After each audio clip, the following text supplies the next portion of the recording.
Good morning student. आज हम कक्षा 9 के गद्य खंड में पाठ 5 जो लेखिका चपला देवी द्वारा लिखित नाना साहब की पुत्री मैना को भस्म कर दिया गया मतलब जला दिया गया। आज़ादी के समय जो नाना साहब थे उन्होंने अंग्रेजों का विरोध किया था और विरोध करते करते वो उस स्थान को छोड़कर दूसरे स्थान पर चले गए थे। तो वहां पर उनके घर में अकेली उनकी पुत्री बची थी मैना, जिसने भी क्या किया है कि स्वतंत्रता के लिए, मातृभूमि के लिए अपने प्राणों को न्यौछावर कर दिया अंग्रेजों से लड़ते लड़ते। तो आइए इसके बारे में हम पढ़ते हैं। द्विवेदी युग की लेखिका चपला देवी के व्यक्तित्व एवं कृतित्व के बारे में जानकारी उपलब्ध नहीं हो पाई। स्वतंत्रता आंदोलन के दौरान पुरुष लेखकों के साथ साथ अनेक महिलाओं ने भी अपने लेखन में आजादी के आंदोलन की गति दी। उनमें से एक लेखिका चपला देवी भी रही। कई बार अनेक रचनाकार इतिहास में दर्ज होने से रह जाते, चपला देवी भी उन्हीं में से एक है। तो बहुत सारे ऐसे लेखक लेखिका हैं जिनके बारे में हम पढ़ते आए हैं, जिन्होंने अपने लेखन से लोगों के अंदर स्वतंत्रता के लिए चेतना जागृत की है, परंतु हम सबके बारे में नहीं पढ़ पाते क्योंकि उन्हें इतिहास में दर्जा नहीं मिलता है। उनके जो विचार होते हैं, उनके जो लेखन होते हैं, वो हम नहीं पढ़ पाते हैं। उन्हीं में से एक चपला देवी भी है, जिनके लेख हमें बहुत ही कम देखने को मिलते हैं। यह एक ऐतिहासिक सच्चाई है कि सन 1857 की क्रांति के विद्रोही नेता दुंदुपंत नाना साहब की पुत्री बालिका मैना आजादी की नन्ही सिपाही थी, जिसे अंग्रेजों ने जलाकर मार डाला। बालिका मैना के बलिदान की कहानी को चपला देवी ने इस गद्य रचना में प्रस्तुत किया। यह गद्य रचना जिस शैली में लिखी गई है उसे हम रिपोर्ट राज का प्राथमिक रूप कह सकते हैं। जो नाना साहब थे उनकी पुत्री थी बालिका मैना। वो मानो एक सिपाही की तरह अंग्रेजों से लड़ी थी, तो अंग्रेजों ने क्या किया था, उसे जलाकर मार दिया था।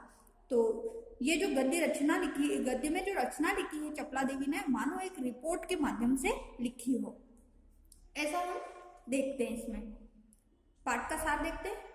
मातृभूमि की स्वतंत्रता और उसकी रक्षा के लिए उन्होंने अपने प्राण न्यौछावर कर दिए। उनके जीवन का उत्कर्ष हमारे लिए गौरव और सम्मान की बात है। उस गौरवशाली किंतु विस्तृत परंपरा से किशोर पीढ़ी को परिचित कराने के उद्देश्य से इस रचना को हिंदू पंच के बलिदान अंक से लिया गया। हिंदी गद्य के प्रारंभिक रूप को विद्यार्थी जान पाए, इसीलिए इस गद्य रचना को मुद्रण और वर्तनी में बिना किसी परिवर्तन के अविकल्प प्रस्तुत करने का प्रयास किया गया। तो लेखक तो मातृभूमि की स्वतंत्रता और उसकी रक्षा के लिए उस नन्ही बालिका ने क्या किया, अपने प्राण न्यौछावर कर दिए। तो ये हमारे जीवन के लिए गौरव और सम्मान की बात है, किंतु ये एक परंपरा में किशोर पीढ़ी को पराजित यानी कि आज के युवकों को परिचित करवाने के उद्देश्य से इस रचना को लेखिका चपला देवी ने लिखा है। तो वो यही बताना चाहती है कि उस समय स्वतंत्रता की देश की आजादी के लिए किस प्रकार से एक छोटी बालिका ने भी अपने प्राणों की बलि दे दी थी। आगे देखते हैं। नाना साहब की पुत्री मैना को भस्म कर दिया गया। यह हमारे पाठ का नाम है कि जो नाना साहब थे उनकी पुत्री थी मैना, उसको अंग्रेजों ने जला दिया था। सन 1857 ईस्वी के विद्रोही नेता दुंदुपंत नाना साहब कानपुर में असफल होने पर जब भागने लगे तो वे जल्दी में अपनी पुत्री मैना को साथ न ले जा सके।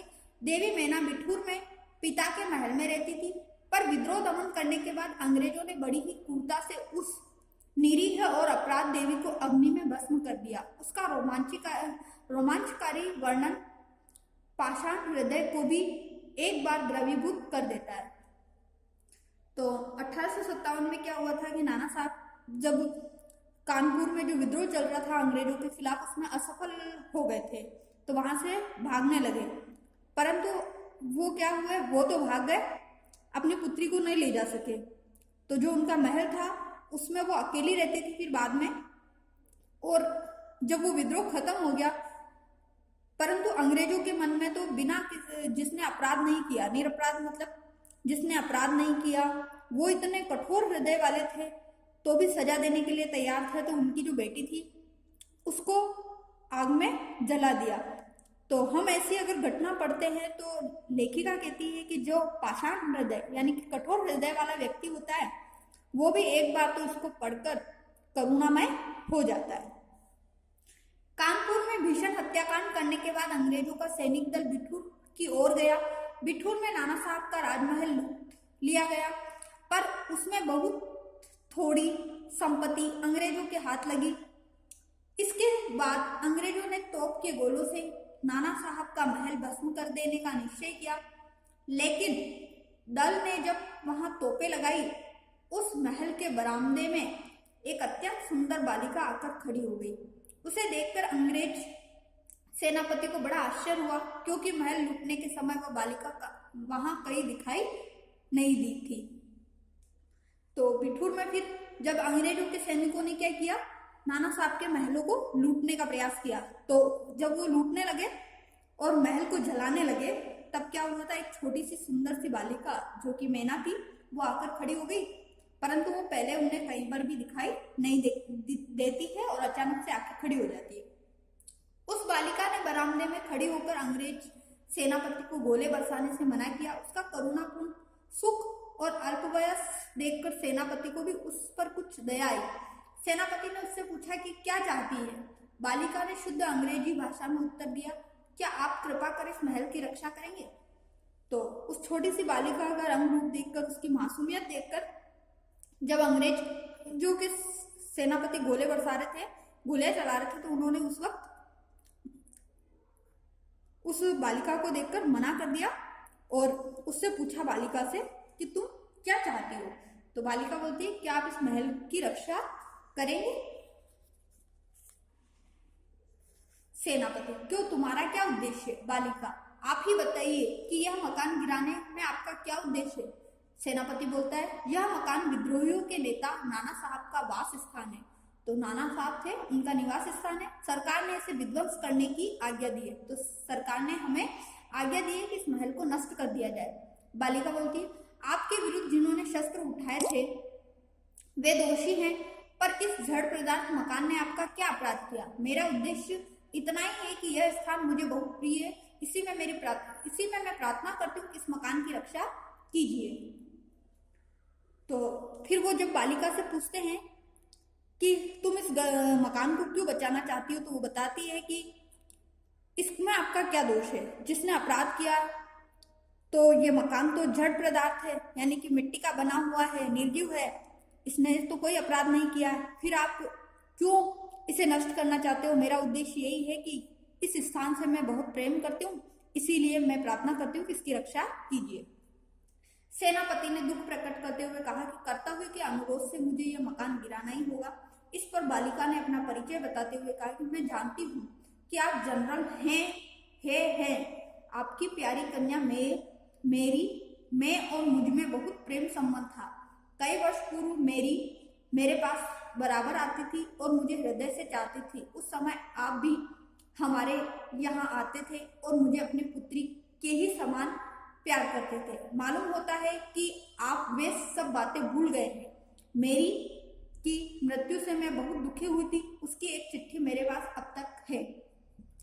तो सेनापति जब उस मकान को गिराने से वो भी दुखित हो जाते हैं, परंतु वो बोलते हैं कि हमें मेरा ये कर्तव्य है, मुझे आगे से ऑर्डर मिला है तो मुझे ये गिराना ही होगा। तो जब जनरल है जो होते, उनकी पुत्री जो होती है मेरी, वो नाना साहब की पुत्री मैना की फ्रेंड होती है, उनकी सहेली होती है। तब वो बताती है कि आपका मुझसे बहुत ही प्रेम संबंध था, जो कि आपकी पुत्री, आप जितना प्रेम आपकी पुत्री से करते थे उतना मुझसे भी करते हैं, और आपकी पुत्री की मृत्यु, मेरी की मृत्यु होने से मैं बहुत ही दुखी हुई। यह सुनकर सेनापति के होश उड़ गए, उसे बड़ा आश्चर्य हुआ। फिर उसने उस बालिका को भी पहचाना, कहा, अरे यह तो नाना साहब की कन्या मैना है। सेनापति है कुछ क्षण ठहर कर बोले, हाँ मैना, हाँ मैंने तुम्हें पहचाना कि तुम मेरी पुत्री मेरी की सहचरी हो। सहचरी मतलब उसकी फ्रेंड है, सहेली हो। किंतु मैं जिस सरकार का नौकर हूँ उसकी आज्ञा नहीं टाल सकता, तो भी मैं तुम्हारी रक्षा करने का प्रयत्न करूंगा। तो ये सारी बातें, उस बालिका की बातें सुनकर सेनापति के होश उड़ जाते हैं एक पल के लिए मानो, और फिर उसे याद आता है। तो वो कहता है कि मैं मानता हूँ तुम मेरी पुत्री की, मेरी बेटी की फ्रेंड हो, परंतु मैं जिस सरकार का नौकर हूँ मैं वहां के ऑर्डर को मैं मना नहीं कर सकता हूँ, लेकिन मैं आपकी तुम्हारी रक्षा जरूर करूंगा। इस समय सेनापति जनरल आउट्रम वहां आ पहुंचे और उन्होंने बिगड़कर सेनापति हे से कहा, नाना का महल अभी तक तोप से क्यों नहीं उड़ाया गया? सेनापति हे ने विनय पूर्वक कहा, मैं इसी फिक्र में हूँ, किंतु आपसे एक निवेदन है, क्या किसी तरह नाना का महल बच सकता है?